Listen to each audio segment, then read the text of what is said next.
Welcome to the Grand Prix Project podcast.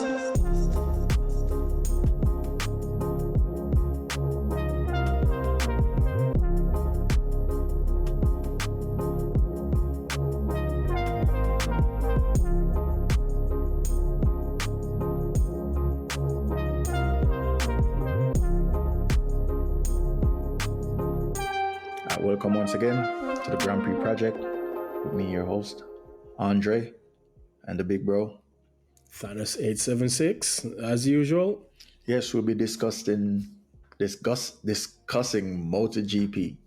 MotoGP is 2 days away at your time of listening. We're actually recording on Sunday. So, yeah, MotoGP starts in 2 days. I'm excited. I'm excited. You see, that's how excited I am, right? I'm doing all the excites. Excited, exciting, excite. Yeah, when motorsport season comes around, it makes me mix my words up, right? Makes me speak it makes me speak in puzzles, right? That's how excited I am for motorsports when it comes around. So F1, MotoGP, World Superbikes, we're in motorsport season, people. And we're in for a hell of a ride in 2025. Would you agree? Definitely. I think we're in for a great ride. It's probably going to be one of the best seasons for both MotoGP, Formula One,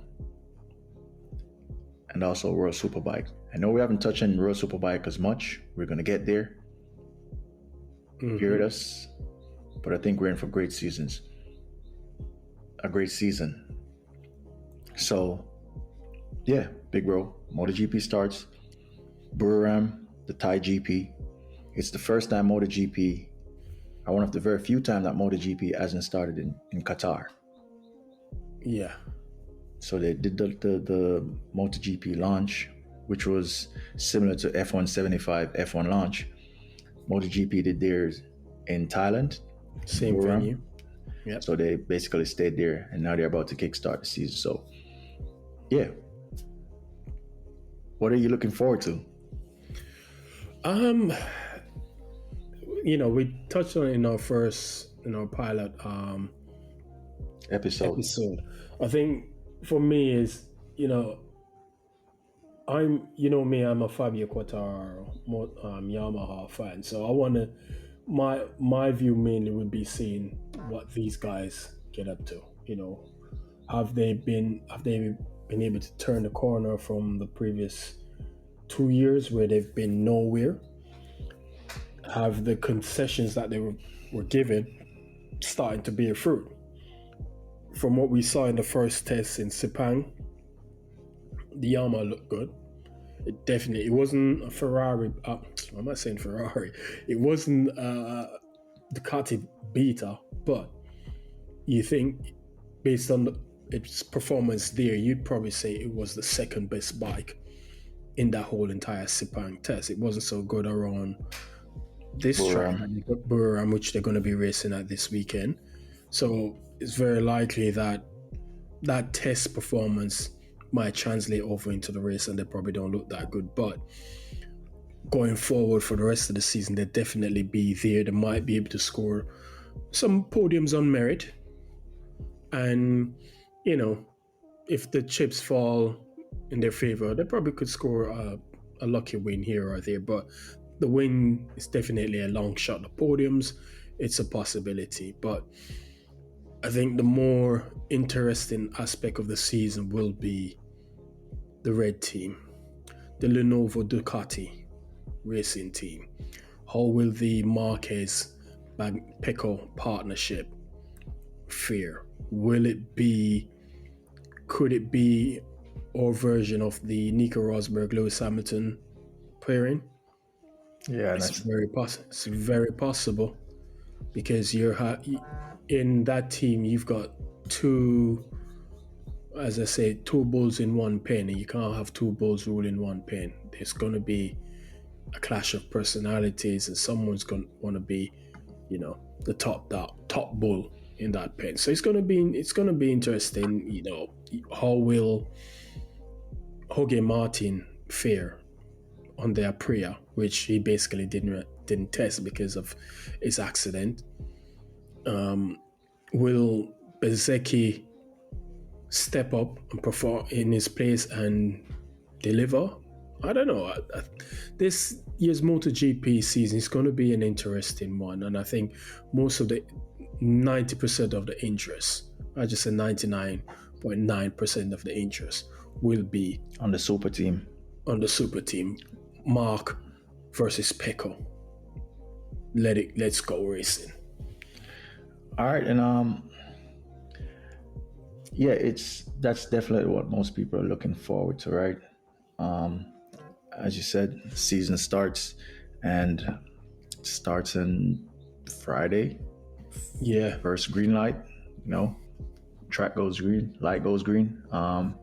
Yeah, then it's party time. Mm-hmm. I'm very, when you mention Yamaha, right?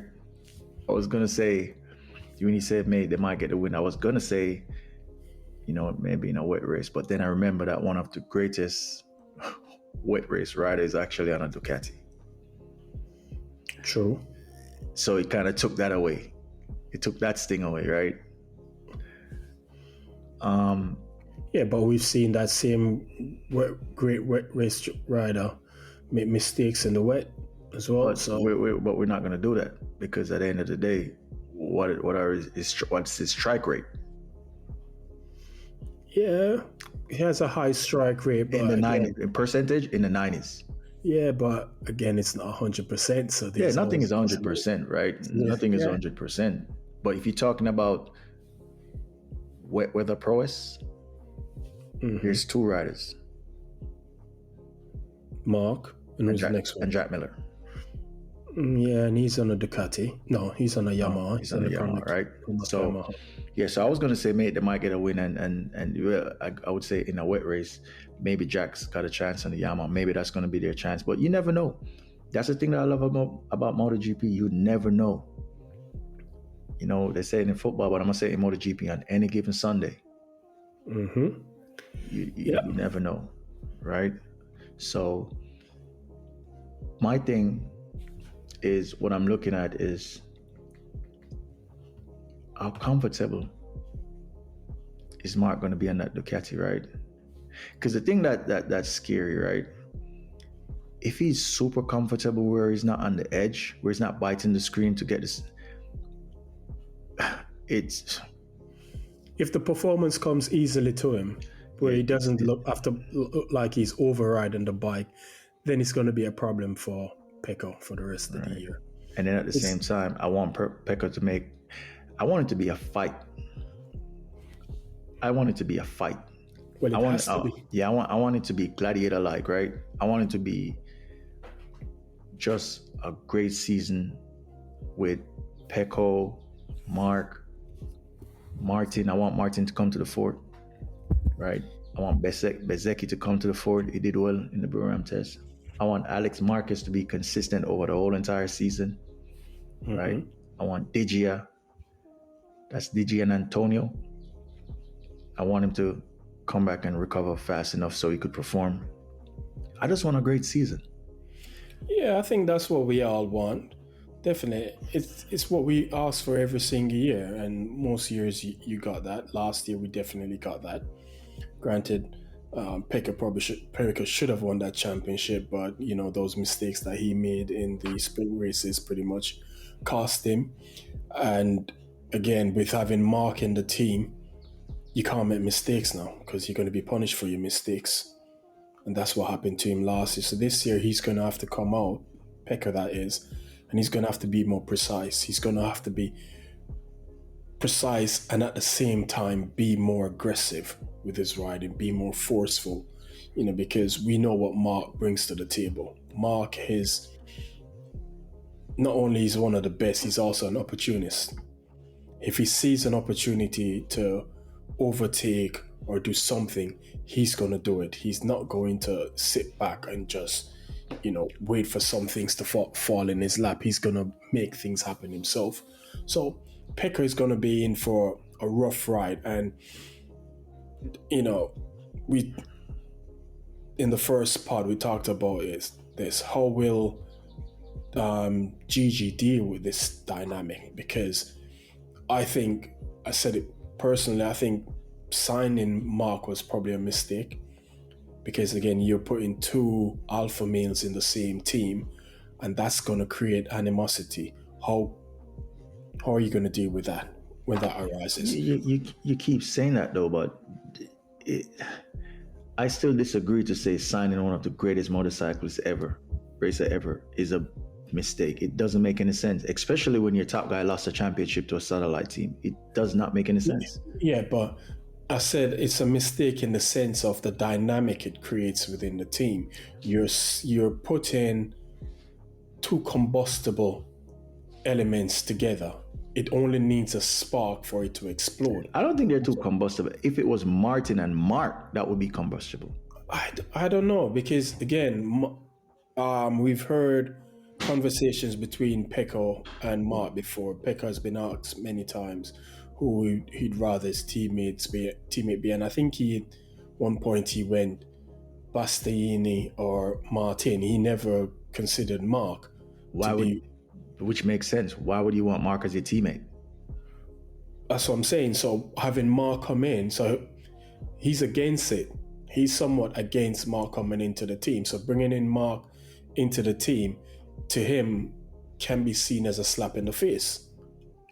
Not when you just lost a chip to a satellite team. Yeah, but again, that satellite team isn't your standard satellite team, is it? Yeah, you're right. However, you and I know this works, right? It doesn't matter if it's in a different color, right? It does matter. If you're in the red team, we don't care if you got the identical bike next door in a different color. You're in this red team for a reason. There's a reason why there's a factory team, and there's a reason there's a team where we lease the bike to. Yeah, but again, you're not leasing an old spec bike. He didn't lose the championship to an older spec bike, did he? He lost it to somebody. Yeah, it doesn't matter. He lost it to somebody riding the same specification bike as. You know the difference. Let me ask this: do you know what the big difference is between a factory team and a satellite team? Engineers. So you have more people going over your data, right? So it means that you can make decisions faster. Everything about a factory team is you could get things done quicker. There's more people. Yeah, but it depends on what the contract is, because Martin got the same support as the factory Ducati riders. Yeah, apart from money. There's a lot more things. There's a reason why he wanted to, which is why I'm saying there's a lot more things which is a reason why he wanted to go to the factory. If that was as we think, or as you're putting it, it would have stayed at Pramac. It wouldn't have made any difference. Yeah, because if he went to the factory team, obviously it's more incentives for him financially. Not only that, certain because he has more technicians, right? Mm-hmm. He has more engineers, which helps to just make things run smoothly. There's more information that they could go through compared to like a Pramac, right? Yeah, ultimately, what it came down to. Pramac has the same information that about bike. Yeah, but you have less people to go through it. Remember, there's a lot of data that comes off these bikes. Okay, yeah, but right. You have less people to go through it, but is it the quantity of people going through it, or is the quality of information you're extracting from the data? It's both. It's both. Because if that was the case, it would be okay for everyone just to get a fully spec factory bike in a satellite team. There's performance to gain in a factory team. Yeah, because again, you have the factory bike. You're gonna get the first set of upgrades, etc. first. Exactly. So the fact that Pecco lost the title to a damn good rider, a rider who figured it out last year. Yeah, riding this exact same spec bike. So that's what I'm saying to you. The mistakes that Pecco made last year. Mm-hmm. The factory team wasn't expecting those. They're looking at it like, what? These are mistakes that you made when you were in the Pramac team. Now you're in our factory team. You already won 2 championships, and you're still making these mistakes. I mean, I don't know. I don't think it had anything to do with him making mistakes while they signed Mark. As you mentioned, Mark was signed because Gigi always wanted to sign Mark. That's part of it, but you still got to look at Pecco. Pecco has a lot of mistakes in him, and they know this. But when you say a lot of mistakes, like how much is a lot of mistakes? He lost the championship by 10 points? How many times did he crash last year? I don't know the numbers. Maybe 5 or 6 times he crashed. All right, check those numbers again. And he crashed the year before, right? He crashed. He made a lot of mistakes the year before too. So that's no. I think the year before he won that championship pretty comfortable. Because Martin was crashing also. So then, how can you then use that against him? Because that's what I'm saying to you. When you're big bro, you know this work. When you're a factory rider, there's a certain things that you're not expect. You could have the odd crash here and there. You're not expecting to have as many crashes as Pecco had last year as a factory 2 times world champion, 3 times world champion if we factor in Moto2. But is that limited just being a factory rider, or in general you shouldn't be crashing the amount of time you crash? Because again, Mark, how many times did Mark crash last year? Mark not a lot in races. He crashed in qualifying a lot. He crashed out a few races last year. Not as much as Pecco did. That's what I'm saying to you.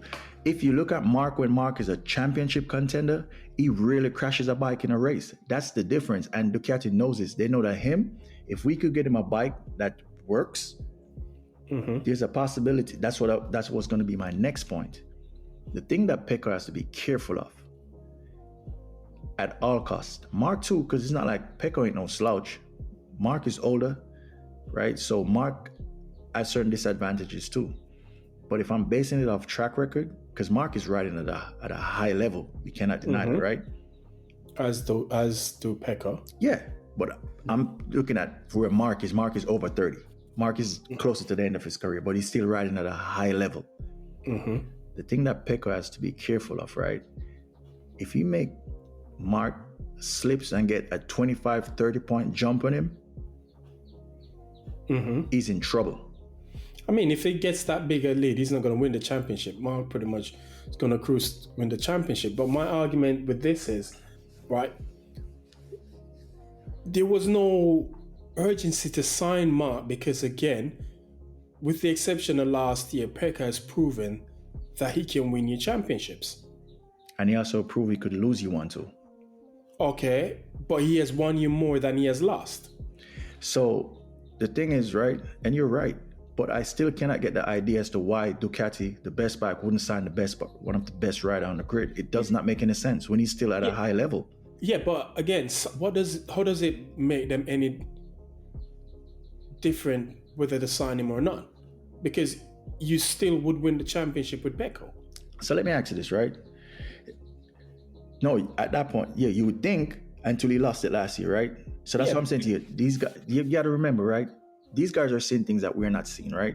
They don't just get up and sign Mark because he's the number. They sign him for a reason, and whatever reason we may find out later on, you may not be seen because, well, why would they sign him when they've got Pecco? They're probably seeing, you know what? He won us 2 chips. However, there's still certain things that we're a bit skeptical about. We still feel like if we get a performing Quattararo on a Yamaha that works. Yeah, but didn't Pecco beat? Because the Yamaha didn't work. The Yamaha just didn't work.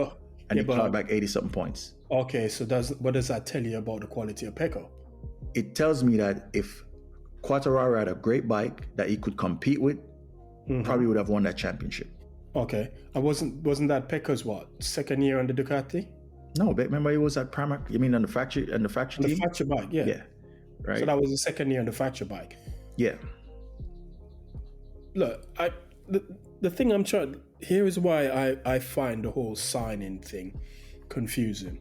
I'd understand if there was a situation where the Ducati was being challenged every week by another brand of bike.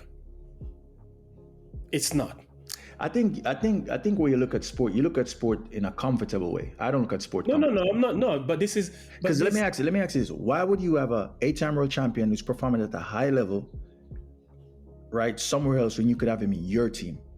But how does him having you have him in your team make your team any different to you having Pecco, who's already a champion? We are yet to find out, right? We are yet to find out. But the best always wants the best.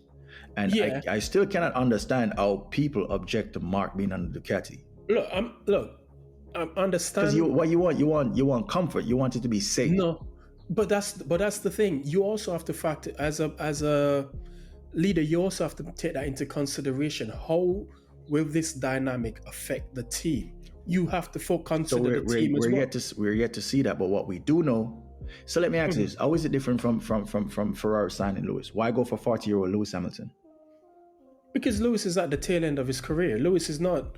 You don't expect a Lewis to come in and usurp Charles, who is what? Are you really going to say that? Are you really going to say that? What? Do you really believe that?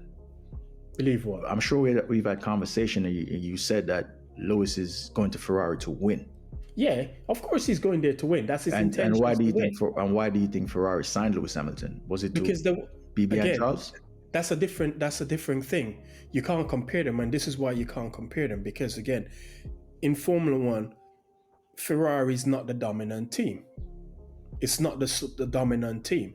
You have other teams out there that can win the championship. We saw that last year. In MotoGP, the last non-Ducati champion was Fabio. So after Mark won it was then the Suzuki with Joan Mir. Mm-hmm.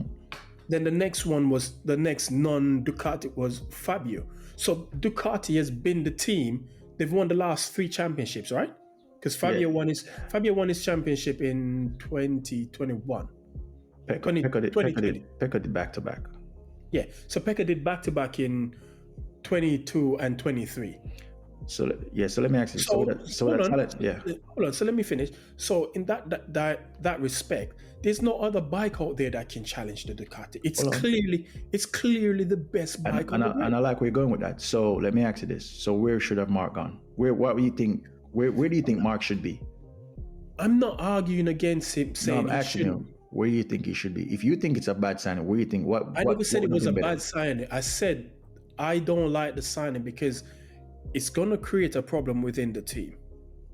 That's right? Okay. And the necessity to sign Mark, I don't see where it was, because again, you have someone who won you back-to-back chip, who has the capability, was displayed, he has the capability to win you a champ. So bringing in Mark would only, I'd say bring Mark in if there was clear evidence Pecco couldn't win you a championship. If you had given Pecco that bike for the last 3 years and he has failed to win you a championship in those 3 years, and you know you've got the best bike, then I'd understand, the logic, bringing Mark in, because you're not delivering what you're supposed to be delivering.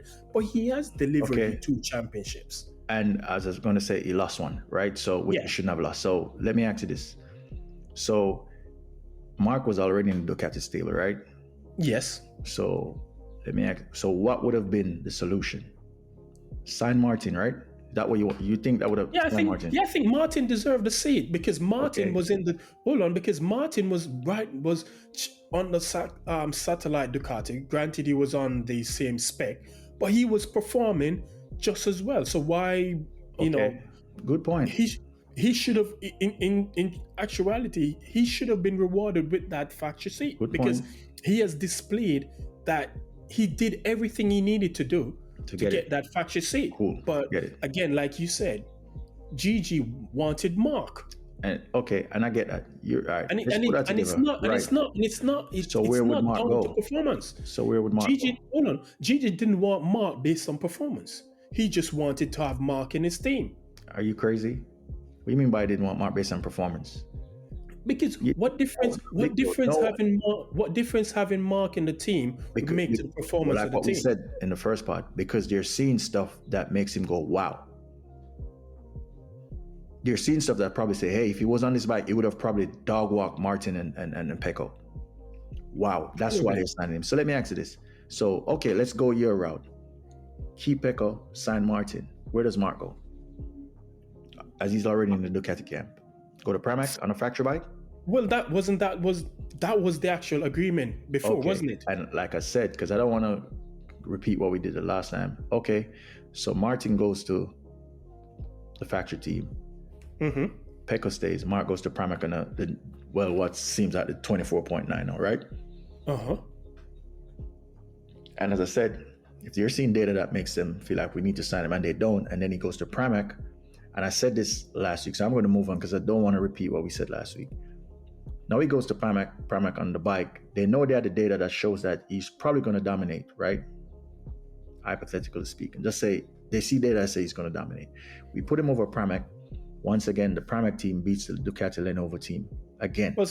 Well, the simple solution to that then is don't give him one of the current spec bikes then. Why would you have the 8-time world champion and not give him? What are you talking about? Why would you have the last he was an 8-time champion last year, was he not?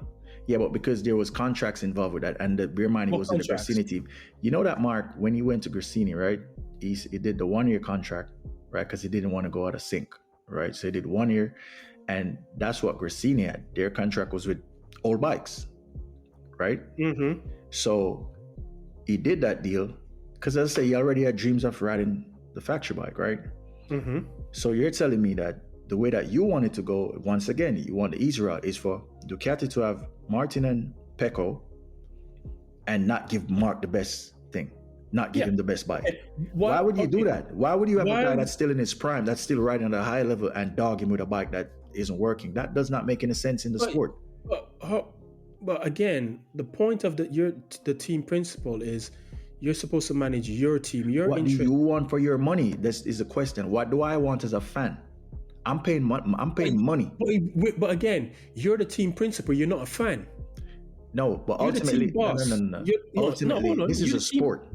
Yeah, this is a sport, and I pay money to see a sport. What I don't want to that's what you, the fan, want to see. As a team, you have to. I'm looking at it from the perspective of the team boss. What's best for the team? It's not what's best for MotoGP. That's not that's not your job. You do know MotoGP is a product, right? Yes, and it's an entertainment product, right? They don't owe the fans the I'm paying. But they don't owe you. So let me ask you this: as a sport person, they don't owe you the right to put people in the team that they think will be best for you, the fan. They put people in the team who they think would be best for them as the team. And Smart Marcus is in the team because they felt that whatever they saw is best for the team. Again, I'm playing the devil's advocate with this, right? No, you don't. What you need to do is look at it from a sports. You say you're a sports purist, right? You love sports. Yeah. Why would you rather see Pecco and Martin in the team and then not give Mark a good bike? How are you a sports?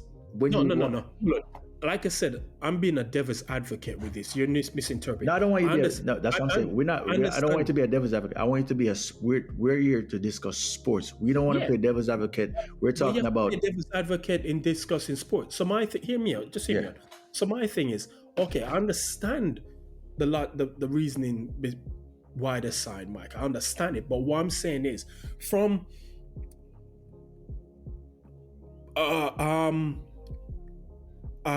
cohesive point of view, right? It might not be the best signing. Did you feel that when Russell went back to Yamaha? Sorry? Did you feel that when Russell went back to Yamaha from Ducati in Lorenzo's house? But was it Lorenzo's house? Russell built that house.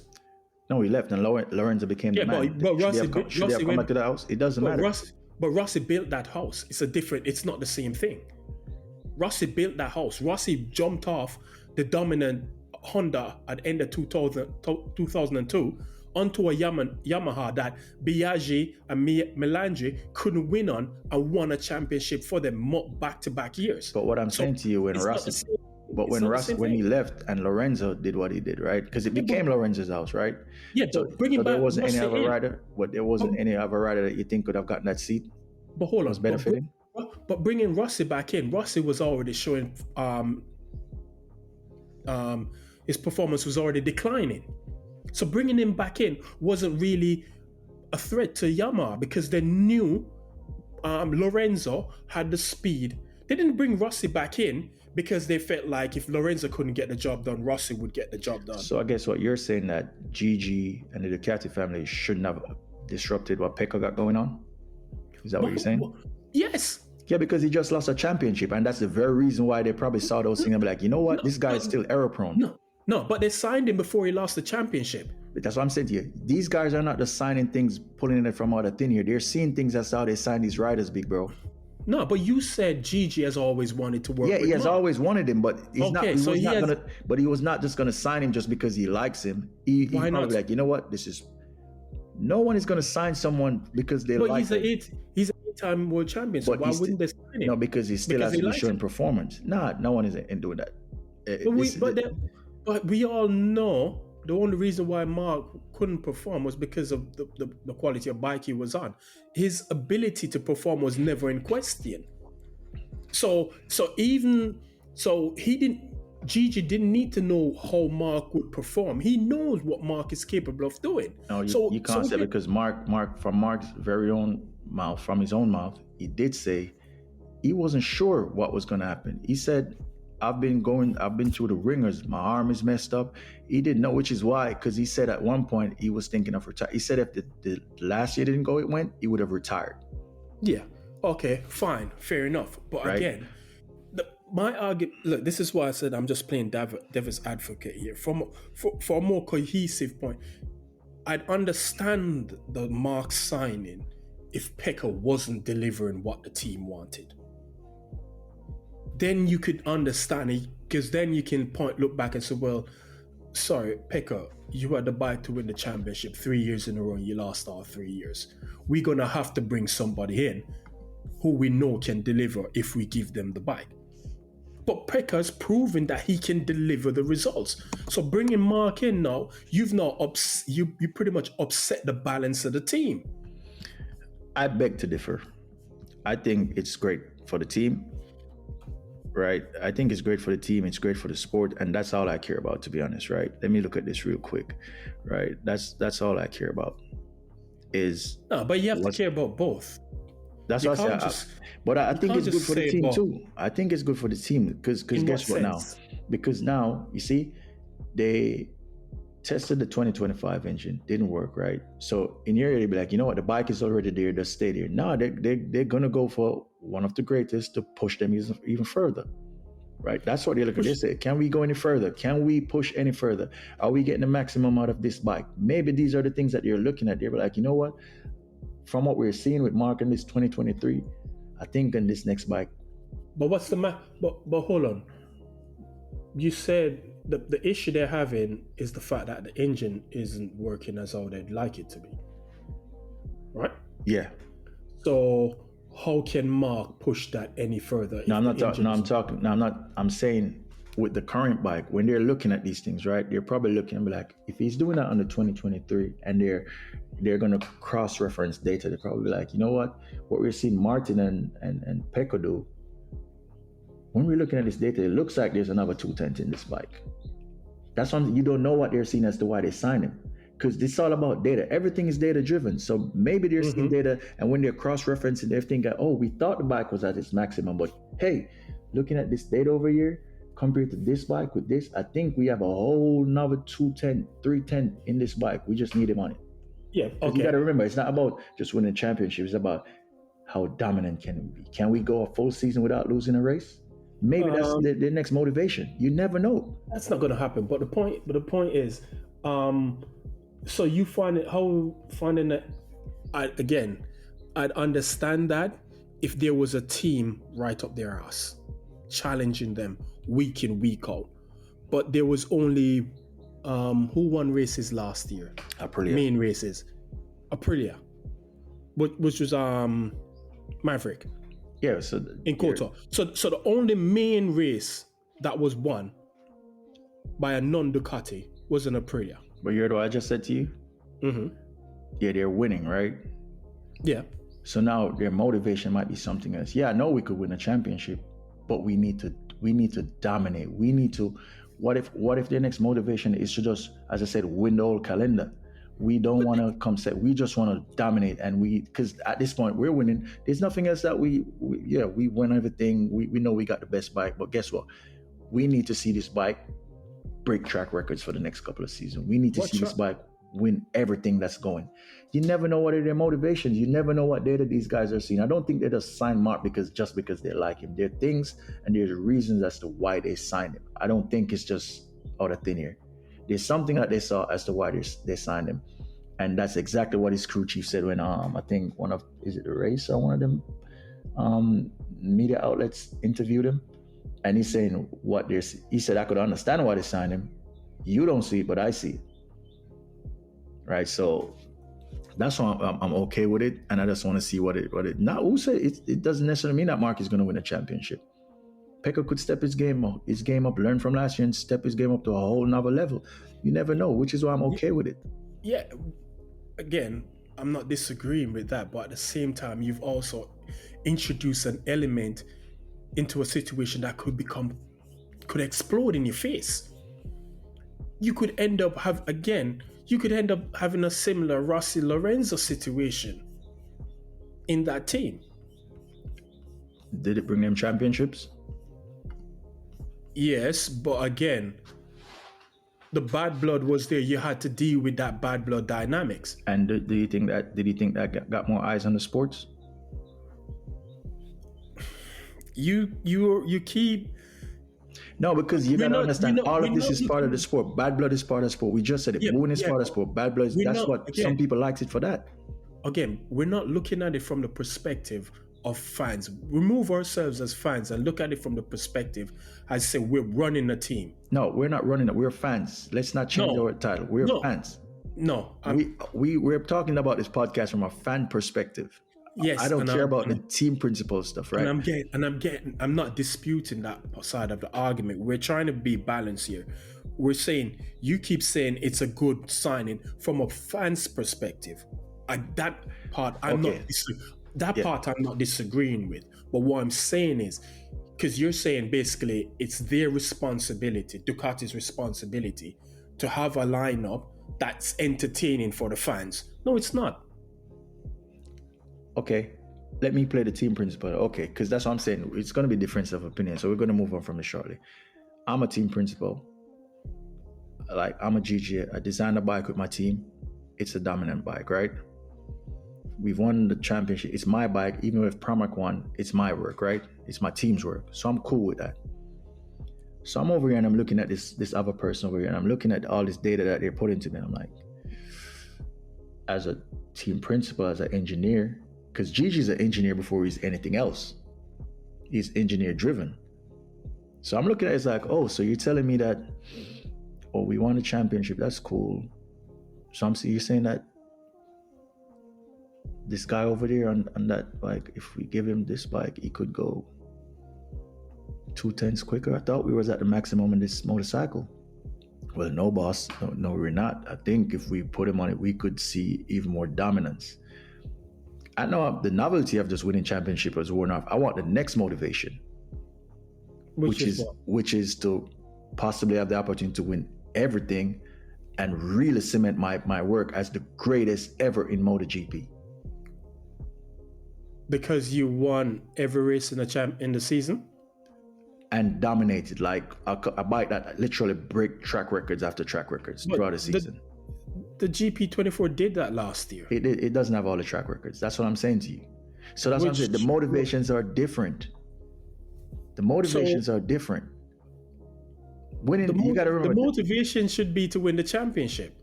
That's what I'm saying. That's the biggest motivator. But as an engineer, which GGs they're looking at now, we've won that. That's cool. What's the next motivation? Because even if the next team is miles behind, what's the next thing that we could do? I want to go down. I'm the engineer. I want to go down as the greatest. I want to go down as design the greatest bike to ever grace a MotoGP grid. Mm-hmm. Right? and you're telling me if I get that guy, there's a possibility I could achieve that. Okay, go get that guy.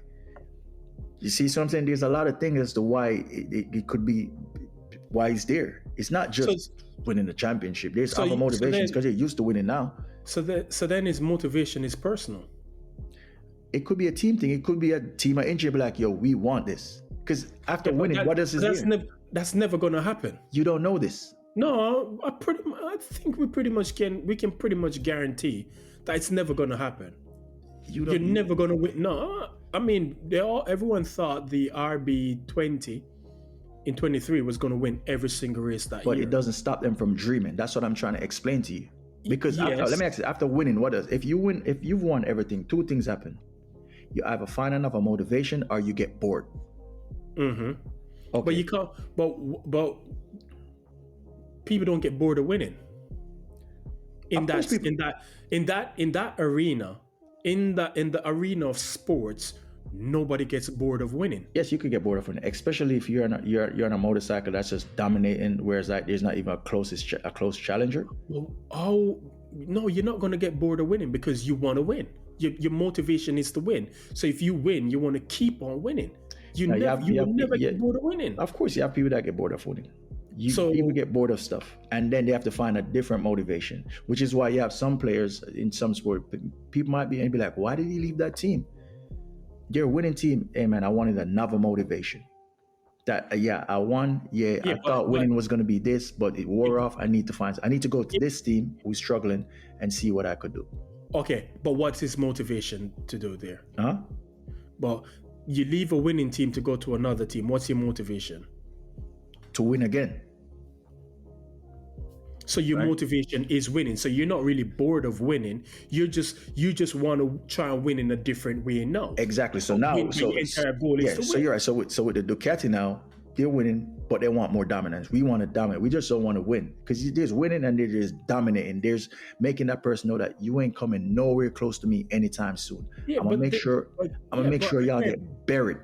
Yeah, but again, bro, they dominated last year's championship with the exception of one race. They dominated. No, they dominated with the same bike but different teams. I'm talking about, we want the factory team to dominate. We don't even want our satellite bike anywhere in our. We want. But the factory team won more than 50% of the races last year. Yeah, but they still lost the championship. That's what I'm saying to you. There's a lot of things that's moving. They lost one of the championships, right? So they lost the champion. Yeah, I don't care about I'm talking about the Riders' Championship, right? In this current situation, right? So I'm gonna move on from it. But I personally think that signing Mark, there's reasons as to why they signed him. They didn't just sign him just because they had Martin they could have signed. There's a reason. I don't know, right? But I'm gonna go out on a limb and say I think it's just data that they saw that they're just gonna refuse the guy. Because the fastest rider over a lap is Martin. That's the thing. Being fast over a lap does not win you championships, though. But it did win him a championship this year, so you can't really say that's not true. But the fastest rider over a lap is Martin, and the best time the bike is at its best in qualifying, right? Mm-hmm. So if the fastest guy so when he gets you that time, that's the best time you can get. How can they then look at the data and say this bike can go 2 to 3 tenths faster? I'm talking about over race distance, right? Yeah, but I'm talking about what you could do in a race. But over a race distance, you're not riding the bike to its full potential, because there's limitations. There's things that you have to manage. You have to manage fuel. You have to manage tire usage. So the idea that it can go 2 to 3 tenths faster based on the data is not actually correct, because because if Mark comes in this team this year and he's dominating Pecco over a race distance, whereas like he's finishing like up the road, that's different, right? That's what I'm looking at. What is he going to do compared to Pecco? For me to say, oh, now I see why they signed him. This makes a whole lot of sense, right? As I said, I don't know, right? I'm just thinking, I just don't have a problem with the signing. I think it's a good signing. I never said I had a problem with the signing. I'm just saying, I'm just coming from a different angle where I'm saying, I think Okay. Whilst it's a good sign, it could potentially blow up in their face. I love it. But yeah, we kind of went. I'm probably gonna edit out a lot of that because that's long. That's already 41 minutes, right? So yeah. So continuing with the season opener. Well, based on what we saw in that last test, I think Mark goes into this race as the favorite because he had I think he had the fastest time in that test and one of the better race simulations for the sprint race. So I think he goes in there as the favorite, but you can never rule Pecco out. No, you can't. Because we know what Pecco is like. He'll be nowhere on a Friday, and Saturday morning he turns up after going through the data, they've made the changes, and boom, he's right back there again. He who makes the most mistakes lose the championship this year. Well, maybe not. Maybe not. Maybe neither of them make it that mistake, and the one who wins the most races wins the championship. The reason why I said that is I think it's going to be somewhat close. I don't think it's going to be. If it was the Marquez of, let me not say it, because the crazy thing is Mark still operates at a very high level. But he's making mistakes. He made a lot of mistakes last year as well. He made mistakes. He crashed out of races. He crashed in qualifying. He crashed in quota. But he didn't crash in a lot of races. Well, he crashed out a few races. Right. He made mistakes in races that cost him. So again, he's not perfect. No one says he's perfect. But Mark has a history when he's fighting for champion, he does not crash in races for purpose. Like, it's very rare. Mark would do all his crashing in practice, qualifying, but he's not a serial crasher in races. Yeah, because back then he had a bike that made it easy, his job easy, so he didn't have to be pushing continuously to maintain a lead or whatnot. At the time he was winning, with the exception of Dovey, and which is what Pecco's got, right? We all know where Dovey is. That's what Pecco's got right now, right? What? The bike that makes his job easy. Yeah, nothing wrong with that. Still crashed a lot of times. Okay. It happens. He just had a bad season where he was struggling with the tires. We all know the story. Pecco was not struggling with tires last year. Oh yes, he was. There was a race. The start of the season, the bike that struggled with tires last year was a GP23, hence Bezzecchi. No, Pecco had issues with the tires because there was a race last year. I can't remember where it was. Where I know it's the one. He fell back so far, and it wasn't until late in the race when he crashed. He's like, it's only now the tires start working. With like 5 or 6 laps left in the race, that's when his tires start to work and his pace picked up. So what he did with that. I remember. Don't forget, he came out and he was publicly bashing Michelin, and they pretty much told him that he needed to zip it, and from then he stopped. So he had issues with that. With the tires last year as well. No, it's not consistent. He had that. I know the race you're talking about. It's the one where he crashed, and that's the thing with him as well, right? He was never going to win that race, and that's the thing. I don't think he's got good race management skills if he's not at the front. And if he doesn't have that, he's going to lose against Mark. I could tell you that now. But that's not true, because again, we saw him last year. That race that you're talking about, I need to find that race. We saw him last year in Malaysia. We saw him in Buriram last year. We saw him in was it Jerez against Mark. So I disagreed to the point you saying he can only manage races if he's in front. That's not true, because we've seen him had to go fight, literally bang fairings to win races against Mark. And I'm not talking. I'm talking about that race. Was it Remy? I think it was his Was it his own race? The one where Bastianini sent Martin off the track. What was that? That was the San Marino Grand Prix, right? Didn't Martin win San Marino? That's the one. No, the one that won. Or was it Mark that won San Marino last year? 2024, right? We're coming off 2024. I think Mark might have won San Marino because he won at Aragon. Yeah, I think, and then that's the one where any ran Martin off the track. Yeah, so this is So Pecco crashed out of this race.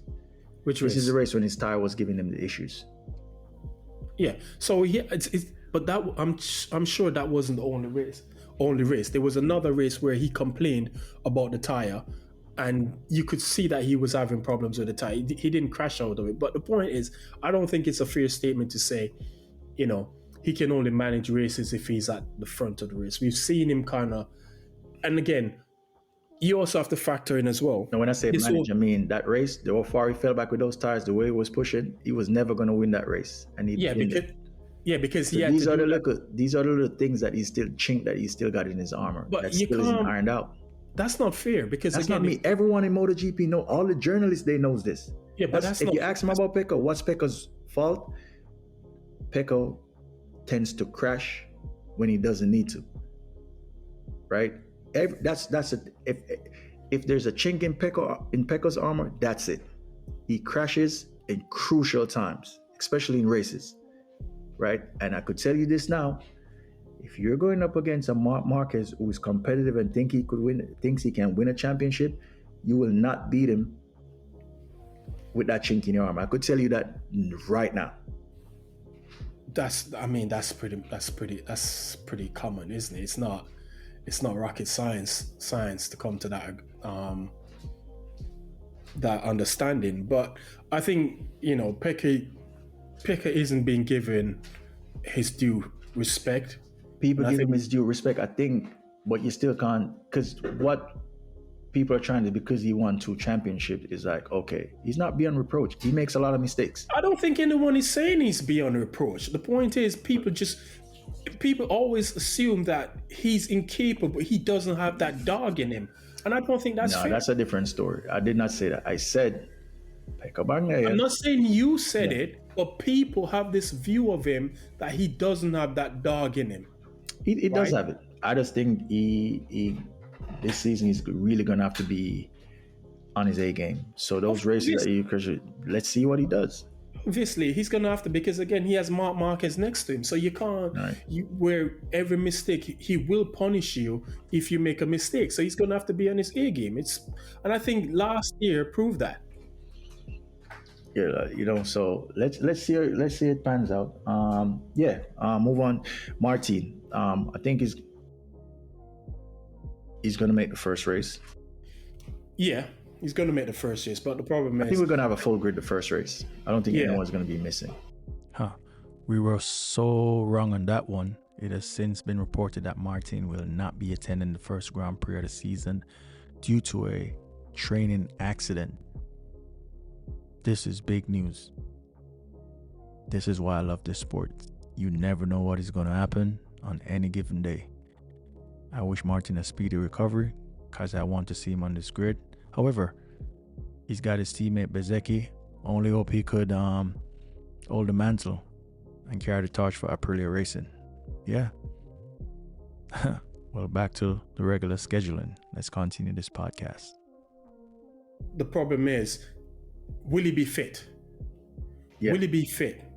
And will the bike be able to be there for him? So Martin is coming into the season the most unprepared, along with DJ and someone else.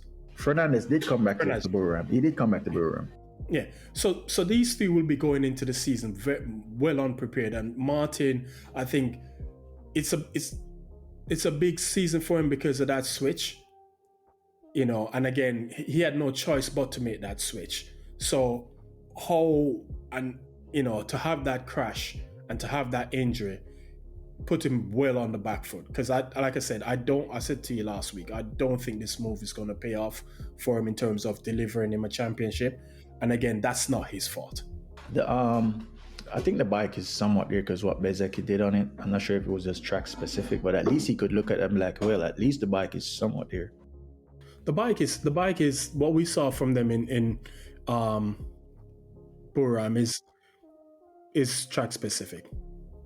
So, but again, it's for the first race, I think it's Mark is going into that race as favorite, but Pecco could surprise everybody. For me, the dark horse I think will be the Yamaha of Fabio. In Burham? Yep.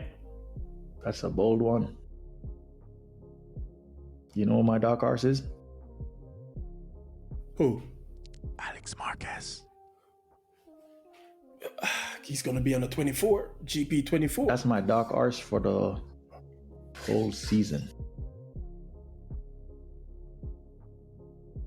Yeah, well, let's see how he goes. But I'm looking forward to the start to this season, and I hope the year is an exciting one. I think it's going to be exciting, and I want to see how. I think Pecco might surprise a lot of people. Yeah, I don't think it's going to be a wash. I think I want him to perform well, right? I want him to perform well because if Mark is going to go for a 9th title, I want him to work for it. Yeah, and Pecco is going to make him work. I don't want it to be, well, he was on a Ducati and you just wash Pecco. I want it to be, because he already proved, when people say, well, you can't win on another bike, well, he won 3 races last year and a 23. That's already, he already answered that question. Right, so it's Alex Rins. I'm a bit worried for Alex Rins. Yeah, because you said he's still carrying that injury from 2 years ago. I saw him and he was hobbling. This is on the launch. This is a make or break year for him. Yeah, because I think if he doesn't perform, if Yamaha gets the bike right and he's still not performing, he's out the door. He's gone next year, and it's likely they could move, because in the satellite team it's Jack Miller and who's Oliveira. Oliveira could get that jump up to the factory team. And let's be honest, Oliveira is not that bad of a rider. He's a decent rider. So yeah, so he's on the chopping block. KTM's up in the air. Will they even finish the year, given their financial situation? I think they will. Well, the sport needs them to finish the year. If not, Carmelita Espeleta, whatever you pronounce his name, might have to step in and kind of like fund them until the end of the season. I think there's rumors that there's some investors that are interested.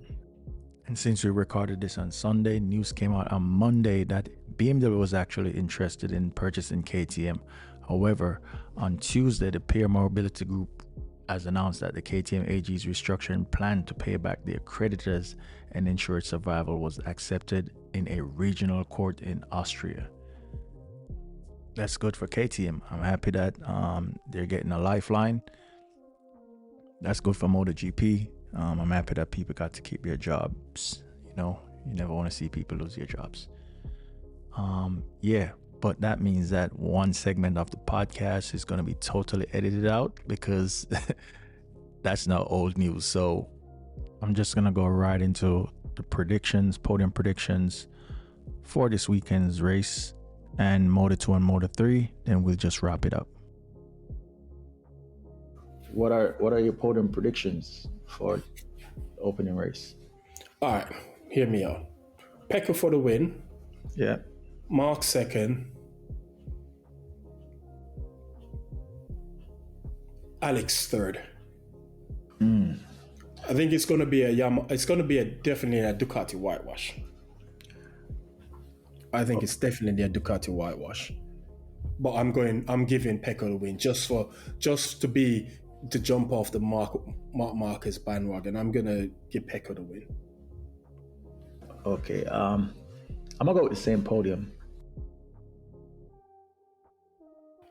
You're gonna what? I'm gonna go with the same podium. I'm gonna go with Alex Marquez for the win. Really? Yeah, I'm gonna go with Alex Marquez. That's bold. Followed by Mark and Pecco. Shit. Reason why I went Alex, he's got the most fine-tuned bike. motorcycle on them. But I mean, I don't know how far it's going to be. I don't know. That's the thing. I don't know. But I'm just saying, new season, the GP 24.9. I don't know what's going on, right? It might be super quick out of the blocks. It's already showed that it's a quick bike. But when you're coming off, starting a new season, and then there's a bike that won the championship last year, it's already dialed in. Mm-hmm. So it's both. Yeah, but that's the problem with that. Doing that is those who are on 25 spec bike, you don't know how much they're going to improve. That's why I said that to you. Bear in mind, because the Yamaha jumped what 8 tenths in Sepang. Yeah, but bear in mind that Ducati doesn't always come out the plastic well with a new bike. A Ducati might win, it doesn't necessarily mean it's a new one. That's true, because if I remember last year, they didn't start the season with a full spec GP24, did they? They started struggling because they didn't figure out how to deal with the chattering from the new tires. So that's why I'm going with the 2024. And you see, this goes back to our argument about, what the team's seeing on the data, because again, there's a lot of things to factor in. Tires is the biggest. Tires determines how fast you go on a bike. Yeah, the black things are the most important. Because it's the only thing the teams have in common. Yeah. Yeah, so that's my prediction. I'm going to go with Alex Marquez just because he's got a dialed in bike. Mark Pecco. I'm having Fabio bringing up the rear. I'm gonna go with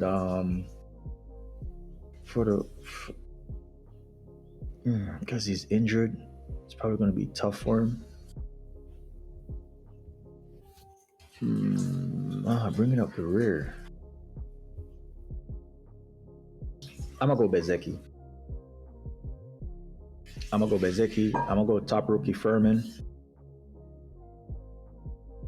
For the first race, I'm gonna go Furman, Ayagura, and then Chantra in the back. Okay, yeah. Oh, okay. That's the rookie placement, because I was thinking you put Ayagura finishing up high in the race. Nah. No, the rookies. But yeah, that's the predictions. Moto2. Yeah,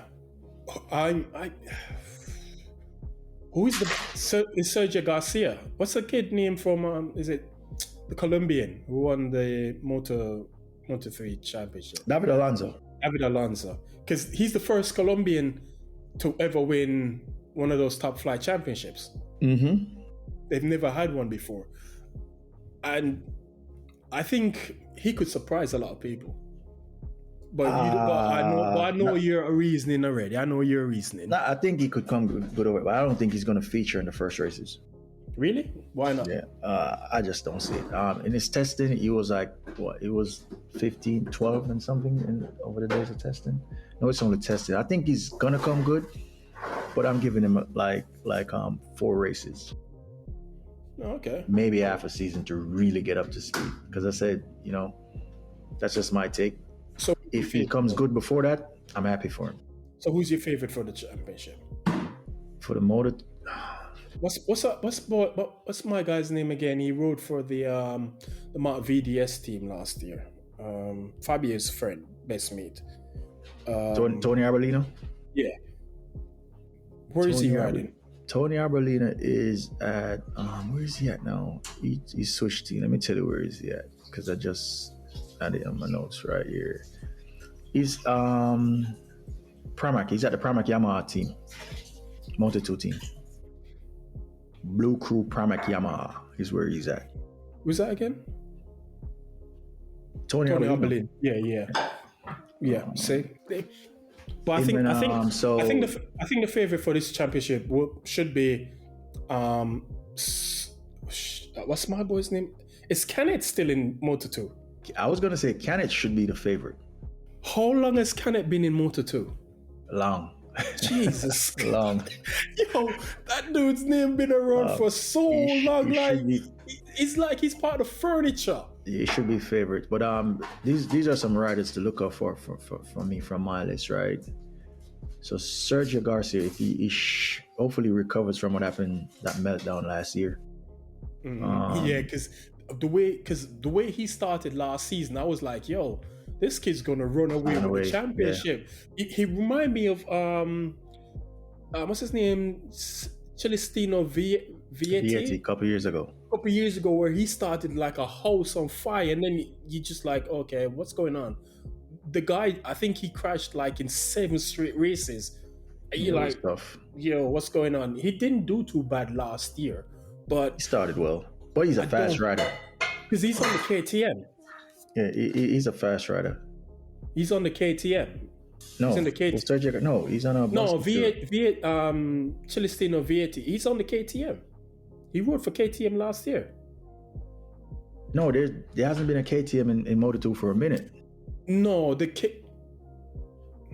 You mean the Red Bull IO Moto2 team? The Red Bull. Yeah, that's what I meant to say. Sorry, the Red Bull IO team.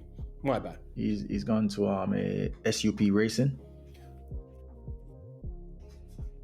Oh, super. And so these are my riders to watch, right? If I'm basing it off just Kenneth should really come good this year, but Aaron Kenneth, I'm not putting any money on that. I'm just putting words on that.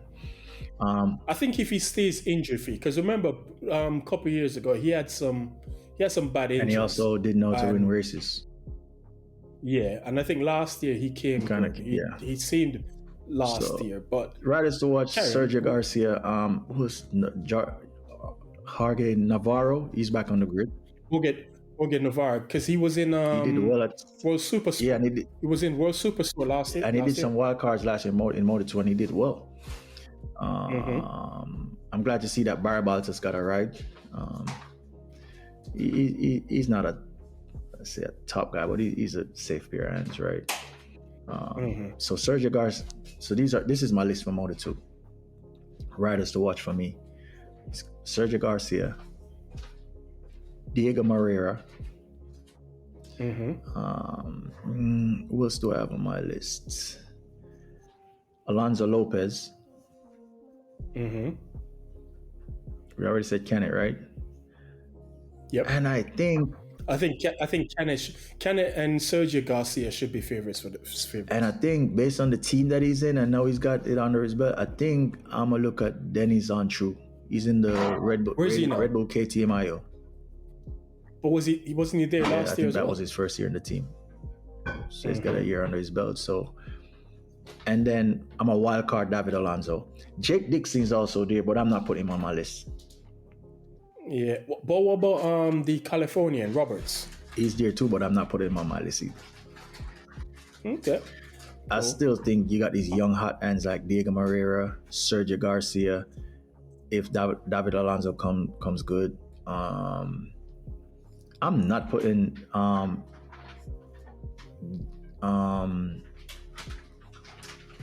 Roberts above like Kenneth. Nah. Right. So which is why I didn't make my list. And there's also Colin Veyer. Yeah, he's the Dutch guy. Red Bull KT. So he's Denis Antru's teammate. So let's see how that works out. Let's see if he's gonna give Denis Antru a whooping or if Denis Antru is gonna come to the fore. That's really my list. I like that list. But I think for me, I want to look at the Moto3 champion. This just David Alonso. He's special. Yeah, because you know what? His season reminded me of Marquez's 1-2-5 Moto3 season. 2010. Yeah. Yep. The kid. I mean, he won what? He had 13 poles in a row. I think he 13 poles. He had 13 poles the whole entire year. Because he had 12, and he had 13 people in his team, and he got 12 poles, and he needed one more because they got the Tissot watches, and I think he got the pole in the last race of the year, and he ended up giving it to the last engine, and he said that was his goal. The kid, I don't know, there's something special about him, so I'm interested to see how he performs. You know what's crazy about his campaign last year? His lowest finish was 11th, right? Mm-hmm. And besides that, so he's been out of the top three. 1, 2, 3, 4, 5. For the whole season of 20 races, he's only been out of the top 3 5 times. He won 4th place, 11th, 1, 5th. How many wins did he have? About 10. What? How many wins did he have? 15 out of 20. Jesus.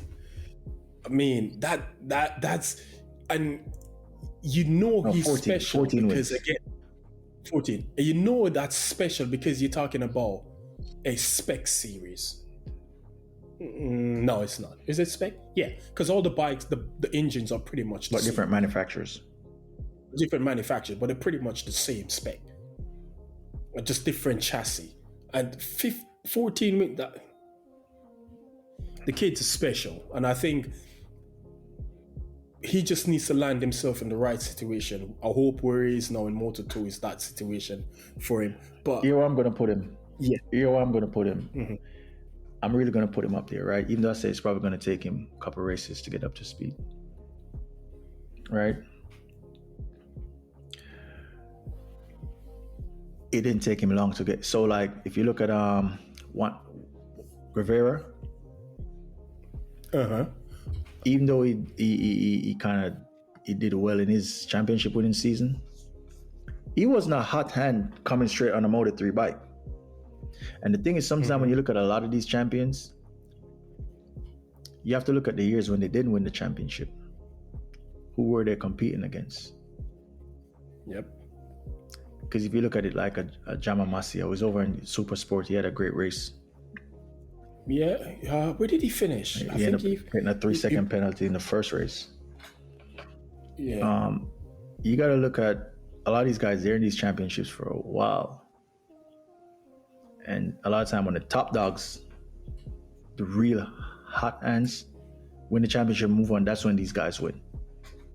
Yeah, because there's nobody left. Sometimes you got to look at out. So you got to look at a lot of these guys out there win these championships. Who is there? Who are the competitors at the time? Because you know who's going back down to Moto3? Who? Dennis Foggia.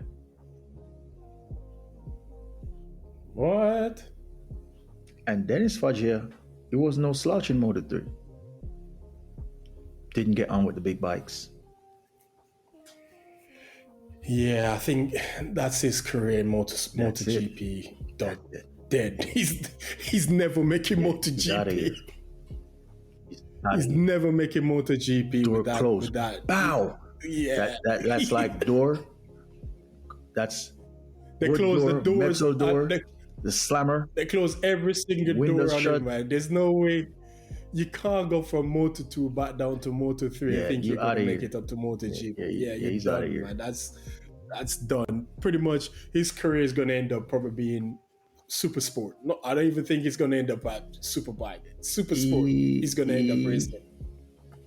I was wondering why he didn't go to super sport. But I guess if he's getting if he get to stay in the MotoGP paddock, that's what I'm saying. If he's getting a chance to stay in the paddock, he's still in the paddock. Right. And whilst we think he probably won't get a MotoGP ride, he could still end up getting another Moto2 ride next year. Yeah. So you still want to be in MotoGP. Yeah, definitely. If you can be in there, because again, it's where you want to be. It's where everybody wants to be. Yeah. So but that's it. That's it for him though. Yeah, it's pretty much dead. That's MotoGP career dead. But anyway. Moto3, I don't know what's going on in Moto3. I don't know who's in Moto3 that I can look at and say, yeah. So you're probably going to have to fill me in on that one. There's a few guys. There's another protege coming up. I'm trying to find him.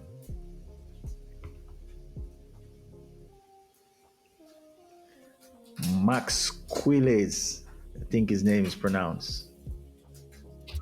Max what? Quiles, Quiles. Pardon if I butchered his name. Quiles. Quiles. And I really butchered that. Well, I didn't say I was an English major, so Let me see what the lineup is. let me see where it's at. They don't even have him on the list yet. Oh yeah, they got him. CF Moto Aspar. Maximo Quills, Spanish He was rider. born in 08. Yeah, so this is him. Yeah, his name is Crazy there. track record. Yeah, I found, but there was no picture. Yeah, they said. Okay, no, this is a replacement rider. But it seems like he's going to start the season. Yeah, he's not starting. The Aspar team has announced that Max. What you say you pronounce it? Maximo Quills, Quilles. Will be replaced by Jacob Rassen Ehler in the opening races of the upcoming 2025 Moto3 World Championship. The replacement I can see that. To the Spanish rider who is under management of Marc Marquez, but rather his age. Jakob Rossenthaler, the replacement. Yeah, so this kid is on the. So this is the kid that I saw with Mark, and you know what? Everyone that listened, I take it back. This is the kid that I saw with Mark and David Alonso, because you know they train together. Mm-hmm. So now that I'm thinking about it, David Alonso should be okay now. If he's training with Mark and Alex, he should be all right. It means that he's been riding a big motorcycle. So I tell you the boy's gonna be good in Moto2, man. Just watch this. So I didn't say it was not going to be good. I think he's going to come good quicker than I'm anticipating. Well, let's see. Yeah, so Moto3, we just touched on that briefly. For anyone listening, if you want to watch MotoGP, if it's not broadcasted in your country, you could just go online and get MotoGP.com and get yourself a MotoGP pass. It's worth the money, because you also get to watch the historical races. Yeah, you've got some bangers on that historical races, yeah. man. Some proper. Was it Malaysia 2015? Marquez Rossi. Australia 2015 as well. There's a lot of Lorenzo Rossi. Yeah, so yeah, I think MotoGP subscription video pass is actually a great bang for buck. Because for anyone who's new to the sport, they really want to go back and just watch some stuff from when. And I think, yeah. Just bear in mind, a lot of those videos are going to look like it's taped on VHS. Because it probably was. Yeah, it looks crazy. I tried to watch it the other day. I'm like, wow, if you go back and watch Casey Stoner's 2007 season, that video quality is terrible. And 2007 isn't really long ago, is it? Nope. That was what? 18 years ago. That tells you how far we've come with video technology and everything else. Actually, when you think about it, in 2007 seems like it was just yesterday, but 18 years as it's a little while. My bones are creaking more now. All right, and so for me, Moto3, as you say, you don't know a lot. Yeah, I don't really follow much of the riders in Moto3 that much. Adrian Fernandez, which is Raul Fernandez's younger brother. He did decent on the back end of the season, so I'm looking at what he's going to do. I'm looking at this Maximo kid as well. And there's another person that I'm looking at, which is going to be... Where is he at?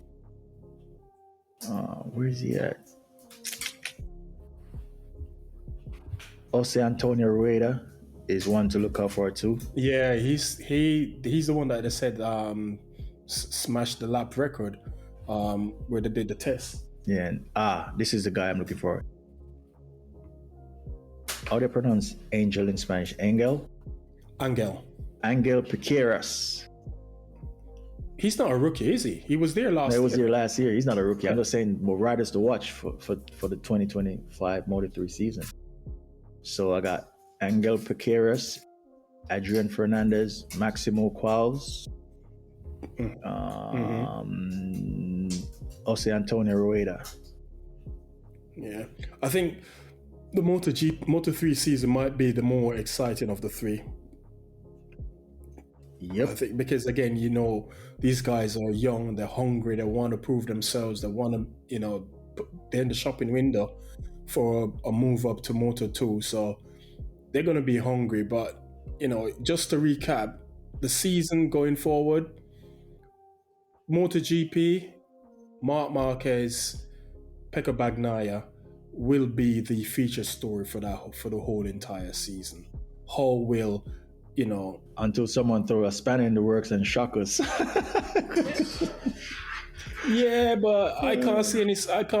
That would have to be the biggest spanner ever made, because right now, the Ducati. I think the Ducati, even if they go back to the 24 bike, will beat any other 25 bike on the grid. It's that good a bike, But everything will come down. Depends on how is it Michelin they use, right? Yeah, how the Michelin tires. It's the same tires from last year. It's consistent. They haven't changed the tires. So so there you go. So they have that data that they can work with. So it's gonna be. I'm looking, just like with the other categories, Formula One. I'm looking forward to see what this season entails for everybody, and I hope it delivers. I want to see. If, like you said, if Marquez was to win the championship, I don't want it to be at a canter. I want to see Pecco. Anyone who can step up. Yeah, I don't see anyone outside of a Ducati stepping up. It can only be a Ducati rider.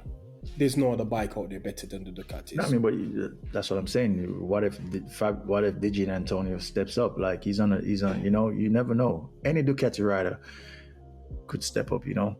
On any given Sunday or throughout the season. Let's just wait and see. The more the merrier for me. Definitely. The more the merrier for me. So I'm all good with that. Actually, we also have a fantasy. So if I'm actually going to post it on. So we're going to set up a fantasy league. We have a MotoGP fantasy. I already set it up already. The Grand Prix project. Okay. Let me see if I could share it. I'm going to share it on. Let me see what it says. Copy code, send invites. Okay, X. Let me share this now, and then I'm just gonna pin it. Okay, let's do this.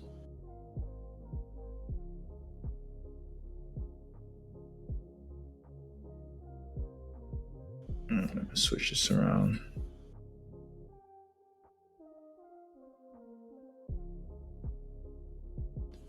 Yeah, I'm gonna post it on X.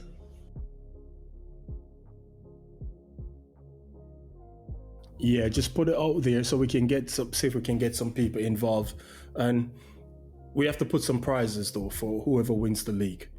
Get them some merch. Yeah, that's when those come. They're designed, but I just haven't. I have to find the right supplier. Yeah. I got the designs and everything, as you've seen. You like the designs? Yeah, definitely. Yeah, I got some cool designs, so we just need to find the right, because I just don't want just to go get any old t-shirt or any old, I like quality stuff, so I like to give people quality stuff, so I'll take my time on those, and when the time is right,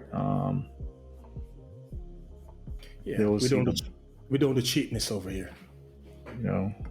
We don't ultimately, it's just about trying my best to make it affordable as well. So that's one of the tricks that I'm running into, because the more affordable, the cheaper the material and the build quality. So that's something that I'm tussling with right now, but I'll figure it out. I'm sure I'll figure it out.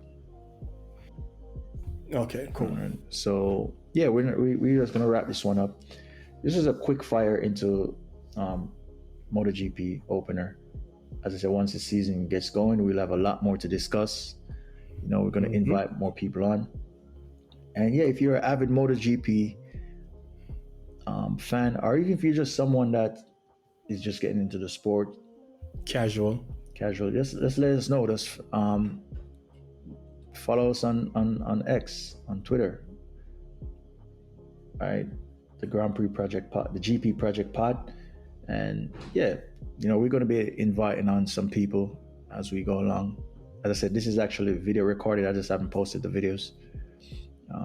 So yeah, just follow us, give us a like. When you comment, just let us know where you're listening from as well. And then we'll give you a shout out also. So once again, thank you for tuning into the Grand Prix Project with Andre and the big bro, Thanos876. Follow me also, the GP Project Dre on X. That's my personal X account. And where can they find you, big bro? Same place on X at Thanos. That's with a 7 HANOS 876. All right, so once again, thank y'all for listening. Wherever you're tuning in from, just follow us, let us know. We appreciate every person that listens, download, and follow us. Appreciate y'all. Thank you for listening to the Grand Prix Project podcast.